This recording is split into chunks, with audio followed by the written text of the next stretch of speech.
Assalamualaikum warahmatullahi wabarakatuh. Perkenalkan, nama saya Rio Sanjaya Surya, NPM 2317051114.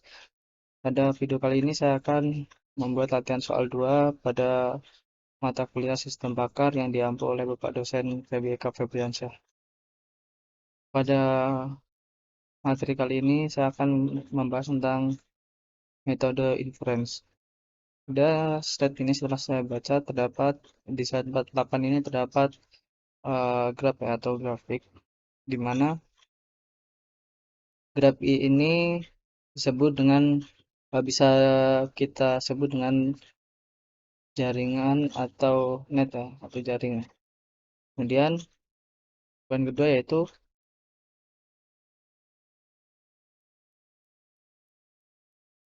sebuah grafik dapat memiliki nol atau lebih hubungan antar simbol ya, hubungan not ini. Kemudian tidak ada perbedaan antara antara hidup dan anak ya, parent dan child. Selanjutnya, kadang pola ini memiliki bobot, kemudian grafik berbobot atau grafik berarah panah. Jadi graf ini kadang memiliki bobot, kemudian berbobot ya. Selanjutnya, pada grafik sederhana tidak memiliki looping ya. Kemudian tautan uh,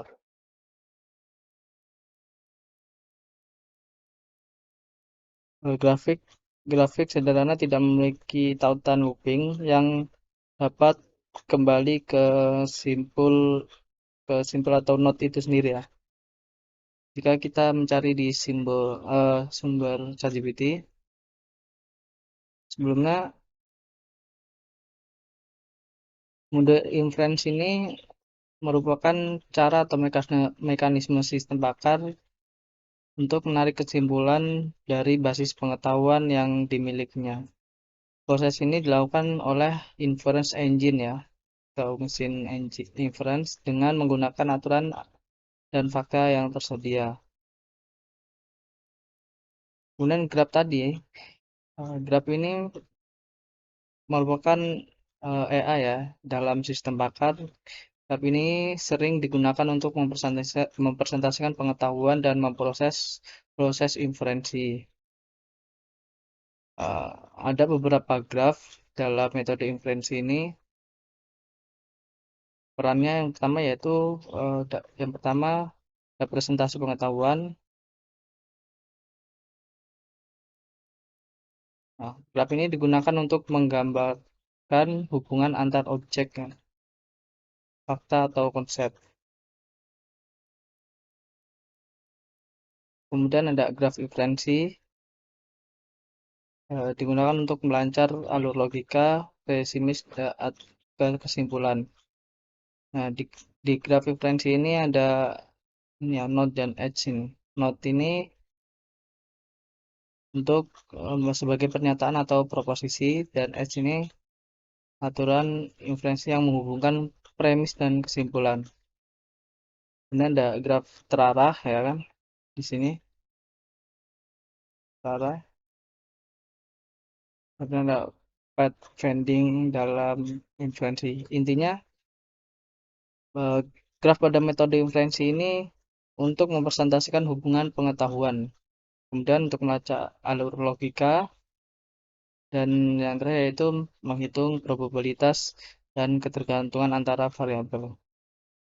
Baik, selanjutnya kita langsung ke materinya yaitu atau ke latihan soalnya ya. Istilah lain yang sering digunakan untuk menyebut graf adalah pada slide ini.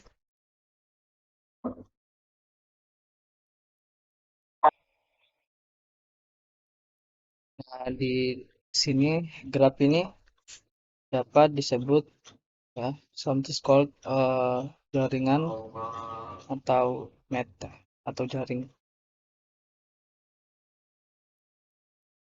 Jadi pilihan yang tepat yaitu jaring atau net karena eh, node ini merupakan bagian dari graf itu sendiri ya. Karena node ini sebagai pernyataan atau proposisi. Jadi dari soal ini istilah lain yang sering digunakan untuk menyebut graf adalah jaring atau net. Graf sering disebut dengan eh, jaringan atau net. Oke. Mungkin cukup sekian latihan soal yang dapat saya buat. Kurang lebihnya saya mohon maaf. Saya akhiri. Wassalamualaikum warahmatullahi wabarakatuh.